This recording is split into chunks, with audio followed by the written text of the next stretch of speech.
Hello, my name is Sam Ederle. This is Common Enemy, and I am still just not having fun. This past week, a good friend of mine recommended that I add some photo and video overlays in this area to up my production value. I was skeptical, considering this is the same friend that recommended we dye our mustaches blue, despite our lack of mustaches. But I thought about it, and overall, I think it would be a good addition to the show that I'm completely making up as I go. Sidebar. Are we at the point where everyone is making everything up as they go? Just sitting around waiting and trying to come up with games to pass the time? It feels like I'm a kid again in the waiting room at a doctor's office. My mom is here, I don't feel great, and I have absolutely no idea how much longer I'll be in this room. The nurse could call my name in 1 minute or an hour. I'm just sitting here making awkward eye contact with other people in the room and wondering if I'm too old to play with the bead table. I don't want to waste any time this episode, so let's get right into common enemy number 3, social media digital footprints. I am not a fan of them. No, I am not. And if you're sitting there saying, what does Sam know about digital footprints? The answer is very little. According to the World Wide Web, our digital footprint is the record or trail left by the things we do online. It includes everything you've ever clicked, searched, swiped, or posted.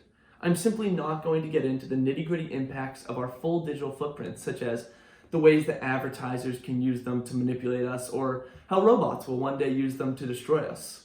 No, instead, I'm going to narrow in on social media and how we present ourselves to the world as individuals. Sidebar.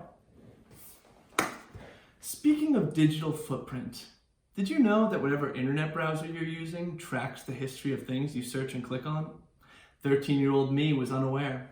Also, 13-year-old me had just gone through puberty and heard from the other guys in school that you could find attractive girls kissing each other on the internet. So, I gave it a try. Later that night, my mom called my siblings into the computer room one by one to interrogate them about the scandalous search history she had found. To this day, it's one of the scariest moments of my life. Eventually, after all my siblings had successfully denied their involvement, she said, "Sam, can you please come in here?" I stumbled into the room. She said, "I'm going to ask you a question, and I need you to be honest." I nodded my head. She said, "Did you search lesbians on Google today?" The answer was yes, but the answer I gave was bursting into uncontrollable tears and hyperventilating for the next half hour. Heraclitus, a Greek philosopher, said change is the only constant in life, and I would agree. For example, when I was a kid, we drank a glass of milk with every meal because it was supposed to build strong bones. You know what the internet says about milk at the moment I'm writing this? Every glass of milk leaches calcium from our bones. At some point, someone changed their mind about milk. This is no big deal because as a species, we constantly change our minds. Right now, I can't believe there were no health concerns surrounding cigarettes in 1920. What idiots. One day, people won't be able to believe that there were no health concerns surrounding something like broccoli. And we'll be the idiots. That's okay. People are supposed to change. So how does this relate to our social media footprints? Well, for the first time in history, something is tracking the minuscule ways that we change in more detail than ever.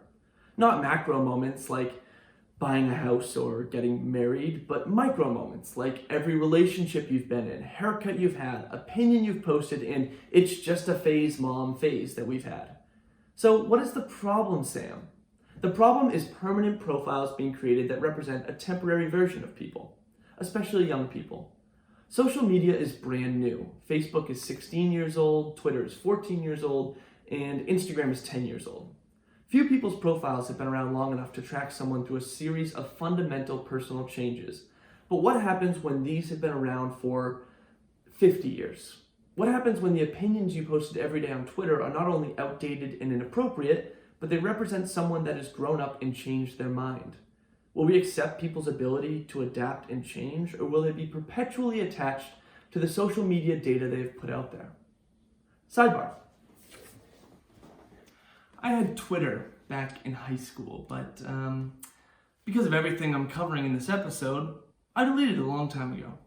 It wasn't because I had said anything offensive and was scared of the PC police, although I am scared of the PC police. It was just because I was a high school aged idiot. And I don't want to permanently post a bunch of thoughts attached to my name only to look back one day and regret that representation of me. I know what you're thinking. What a hilarious thing to say as I film and permanently post a video with a bunch of thoughts attached to my name. To that I say, I don't need to follow these rules because I'm 24 years old and I'm pretty sure there are no more lessons in store for me. To wrap up this sidebar, I will present some screenshots I took a long time ago, right before deleting my Twitter. On October 12th, 2012, I wrote, "This weekend equals yo fucking low." Oh, that sounds fun. On October 31st, 2012, I tweeted a very relatable, "Parents, .. #ugh. A sad Halloween indeed." Finally, on July 23rd, 2014, I tweeted, 7 a.m. cheeseburger at the airport, 12:30 p.m. Wendy's cheeseburger, 7:45 p.m. dinner plans at Chili's, will I three-peat, #history, #destiny. I like to think that babbling idiot did achieve his third cheeseburger of the day. Now, social media is not going away. Despite my massive number of fans following Common Enemy, who I'm thinking about calling commies as long as that name isn't taken yet, we're not going to stop the social media freight train. And I don't think we want to, especially considering you're probably watching this video on social media right now. But what can we do? I'm going to try to follow two guidelines. First, I'm going to keep an eye on my public social media profiles and remove posts that no longer represent who I am. You might find that you don't want your kids to see that you once dyed your upper lip blue, tweeted yo fucking low, or wore a sports bra. Twice. Second, and this is a hard one, I'm going to make an active attempt not to gather online information about a new friend, coworker, or date before giving them a chance to introduce themselves to me as they are at this moment in time.